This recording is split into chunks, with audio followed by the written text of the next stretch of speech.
Pada tahun 1998, tim konstruksi menghancurkan tubuh seorang wanita saat merenovasi gedung. Jenazah dibungkus dengan tas yang lebih renyah dan diletakkan di dinding. Tak ada tanda-tanda pembusukan sama sekali. Dengan kedatangan polisi dan forensik, beberapa mayat tak dikenal ditemukan di gedung yang ditinggalkan. Warga yang tinggal di dekatnya mengatakan tragedi tak terbayangkan telah terjadi di sini. 8 tahun lalu, pengawas gedung menampar semua penyewa hingga tewas dengan sekop.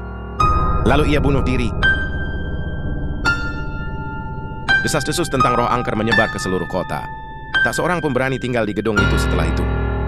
Tapi sehari setelah mayat perempuan itu ditemukan, hal-hal aneh terjadi lagi. Pekerja yang menghancurkan tubuh itu menjadi gila. Ia yang menebas di jalan dengan pisau. Aharnya koya segar mendidih di kolong jembatan. Perusahaan properti tempat bangunan itu berada percaya bahwa itu adalah hantu. Segera meminta seorang penyihir untuk menyelamatkan jiwa yang mati. Namun begitu penyihir itu bangkit dari altar, ia ditarik ke dimensi lain. Lalu sepasang tangan hantu busuk melingkari penyihir itu. Tangan kanan penyihir itu lepas kendali, pegang pisau ke bagian bawah leher. Sebelum ajal menjemput, ia mendapat daftar penyewa yang dulu tinggal di sini. Penyihir itu sudah mati. Orang-orang di sekitar melarikan diri. Sejak itu tak seorang pun berani mendekati bangunan terbengkalai itu. Dalam sekejap mata 4 tahun kemudian, anak penyihir datang ke kota untuk mewarisi garis keturunan penyihir ibunya. Hari ini adalah hari bulan darah 4 tahunan. Ini juga hari ketika gerbang neraka terbuka. Untuk membalaskan dendam ibuku, dia menunggu 4 tahun. Malam itu dia datang ke gedung yang ditinggalkan.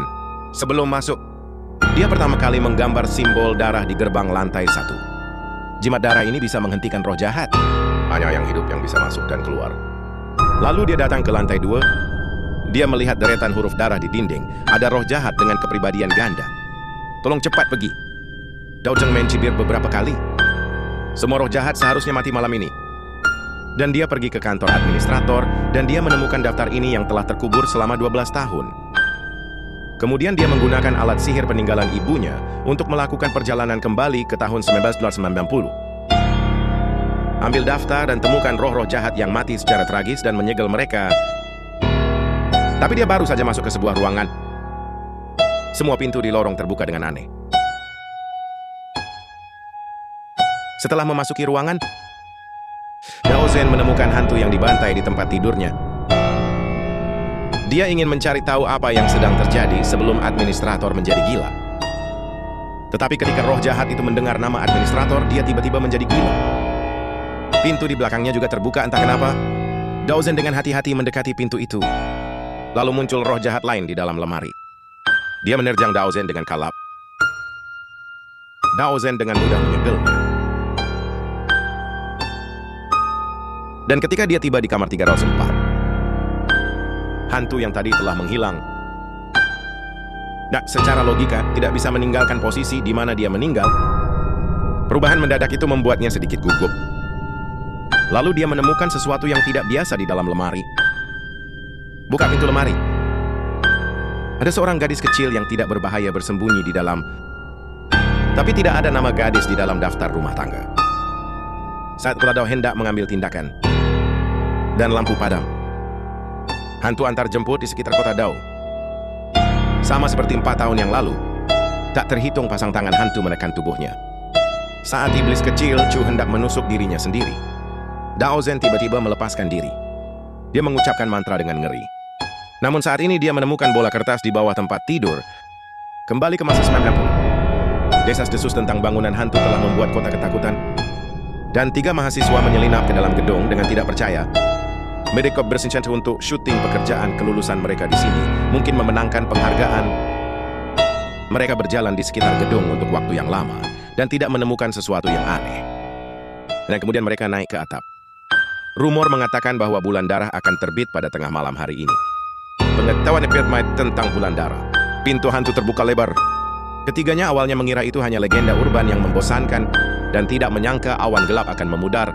Bulan darah muncul di langit. Ini adalah ledakan keras yang datang dari belakang mereka. Pintu ke atap ditutup karena suatu alasan. Gadis itu membuka pintu. Sedikit yang dia tahu bahwa yang dia buka adalah gerbang menuju neraka. Benar saja. Tak lama kemudian mereka bertiga merasakan ada yang tidak beres dengan bangunan itu. Ada derai di koridor yang sepi. Gadis itu mengikuti suara. Itu adalah suara wallpaper yang tertiup angin. Tapi salah satu cowok menganggapnya aneh. Ini benar-benar tertutup. Dari mana datangnya angin? Kemudian gadis itu berkata dengan ngeri bahwa seseorang meniup wajahnya, dan aku mendengar tawa aneh. Pendamping mengira gadis itu bercanda lagi. Tapi ketika mereka melihat ke kamera, menemukan wajah gadis itu sebenarnya bengkok. 3 orang ketakutan dan melarikan. Mereka dikejar hantu menempel di dinding. Bagaimanapun caramu berlari, kau tak boleh keluar dari lantai 2. Salah satu anak laki-laki terpisah dari temannya. Sendirian dalam film horor adalah cara yang pasti untuk mati. Benar saja. Detik berikutnya, anak laki-laki itu lenyap seketika. Dan bola kertas yang ditemukan di kota adalah pemberitahuan orang hilang. Alasan mengapa gadis di lemari tidak ada dalam daftar rumah tangga, itu karena dia menghilang sebelum kejahatan. Kemudian dia meninggalkan kamar 304. Namun saat ini dia jatuh ke dalam siklus tak berujung. Tidak peduli berapa lantai turun, dia akan kembali ke lantai 3 lagi. Setelah berlari berkali-kali, administrator tiba-tiba datang dengan sekop di tangan. Kota mengeluarkan Demon Fighting Chu dan berbalik untuk melawan. Tapi setelah beberapa putaran dia dikalahkan. Tepat ketika administrator mengangkat sekop untuk menyekop kota sampai mati. Jiwa ibu menembus roh berbahaya dan menyelamatkan. Meskipun kota nyaris lolos dari maut, tapi bahaya tetap mengintai. Suara tugas-tugas gila administrator semakin lama semakin dekat. Tapi gadis kecil itu tiba-tiba menghentikannya. Melihat administrator yang mendekat, untuk mengetahui bahwa kau tak terkalahkan. Lalu ia berbalik dan mengikuti gadis kecil itu turun ke bawah. Kali ini ia tak menemui hantu yang menabrak dinding. Setelah bersembunyi di kamar 204, gadis itu berkata jujur. Kenyataannya, ia tak menghilang sama sekali. Selalu ada di sini. Ternyata anak gadis terlahir dengan penyakit mental. Selama perjalanan pertumbuhan lebih dari 1 dekade, tak terhitung banyaknya kepribadian yang terpecah. Namun di hadapan botol derek ini, ayah telah lama kehilangan kesabaran. Bertahun-tahun penganiayaan dan pemukulan juga melahirkan kepribadian jahat lain dalam diri gadis itu.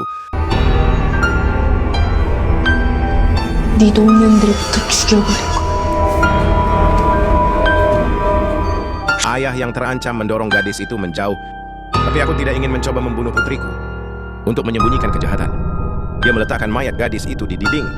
Kemudian dia menerbitkan pemberitahuan orang hilang yang memenangkan simpati opini publik.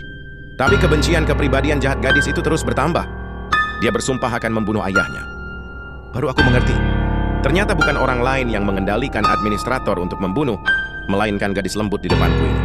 Kemudian dia meminta gadis bipolar ini untuk membebaskannya di bawah rangsangan Dao Zhen. Kepribadian jahat gadis itu muncul kembali. Dao Zhen tahu dirinya dikalahkan dan ingin kembali untuk membuat rencana lain. Di bawah perubahan ruang dan waktu, dan koridor itu bobrok, sedikit yang dia tahu bahwa dia baru saja menyeberang dari satu neraka ke neraka lainnya. Ketika gadis yang tidak sadarkan diri di seberang sana membuka matanya, hantu membisikkan sesuatu di atas kepalanya. Dia berteriak. Saat ini dia tiba-tiba muncul dan menyelamatkannya. Gadis itu mengatakan namanya Sakura. Setelah mengetahui pertemuan mengerikan mereka barusan, dan memutuskan untuk membawa mereka keluar dari sini terlebih dahulu. Namun tak lama kemudian mereka menemukan bahwa jalan di depan telah berubah menjadi dinding mayat. Dao Zhen merasa bahwa teman sekamarnya sedang marah. Dia jelas telah meninggalkan gerbang hantu. Mengapa terkunci di ruang ini lagi? Saat ini, rekan Xiaoying tampaknya telah berubah menjadi orang yang berbeda. Dia melontarkan sebaris kata di dinding. Ada kepribadian ganda di sini. Silakan pergi dengan cepat ketika Anda melihatnya. Ini jelas apa yang dilihat Dao Town ketika dia memasuki gedung pada tahun 2002.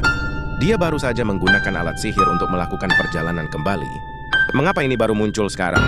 Saat ini Dao Zhen tiba-tiba menanyakan bulan dan tanggal berapa itu. Sakura berpikir sejenak dan mengatakan bahwa hari ini adalah 19 Februari 1956. Gagal menyeberang sendiri, Dao Zhen tiba-tiba merasakan semburat keputusasaan. Dan kedua orang di depannya tidak ada yang hidup. Dao Zhen mengeluarkan dapur penindasan iblis dan bersiap untuk melintasi keduanya. Saat ini Sakura juga mengetahui fakta bahwa dia sudah mati. Lalu dia mengambil sebuah belati dari sakunya. Lalu dengan cepat menerkam Dao Zhen. Ternyata gadis roh jahat itu memberitahunya sebelumnya bahwa selama dia membunuh Dao Zhen, dia akan membiarkannya pulang. Tapi kemudian rekan Sakura menyerangnya dari belakang. Gadis roh jahat itu juga memberitahunya bahwa selama dia membunuh semua orang, dia akan dipulangkan. Sakura yang masih memiliki jejak kewarasan mengambil alu iblis dan membunuh rekannya. Lalu Sakura memohon untuk membantunya melarikan diri. Dia tidak ingin dikendalikan oleh roh jahat di gedung ini selamanya. Tapi ketika Anda akan mulai, gadis roh menyeretnya ke dalam kegelapan. Dao Cheng tak berani bergerak, karena roh-roh jahat itu menatapnya dari belakang. Lalu ia sampai di gerbang tempat ia tadi menggambar mantra. Setelah keluar, ia benar-benar kembali ke lantai 1. Ia sedang berjalan mondar-mandir di depan pintu dengan tak percaya. Tapi tak peduli berapa kali ia kembali ke tempatnya semula. Barulah ia sadar bahwa jimat darah di pintu itu untuk menghadang hantu-hantu itu hanya yang hidup untuk masuk dan keluar gerbang ini. Ternyata ia sudah mati ketika administrator pertama kali menyerangnya. Adegan jiwa ibunya yang menusuknya tak lebih dari fantasi putus asa melihat kegelapan yang tak berujung. Ia mengambil cu pejuang iblis dan melampaui dirinya. Tapi kemudian ia membuka matanya lagi. Aku terbangun lagi pada tahun 2002. Lalu ke gedung yang ditinggalkan. Menggambar simbol darah pada gerbang di lantai 1. Transcendental Fooling bertemu gadis roh jahat. Hidup dan mati. Ia terlibat dalam siklus reinkarnasi tak terhindarkan. Film berakhir di sini. Sampai jumpa di lain waktu.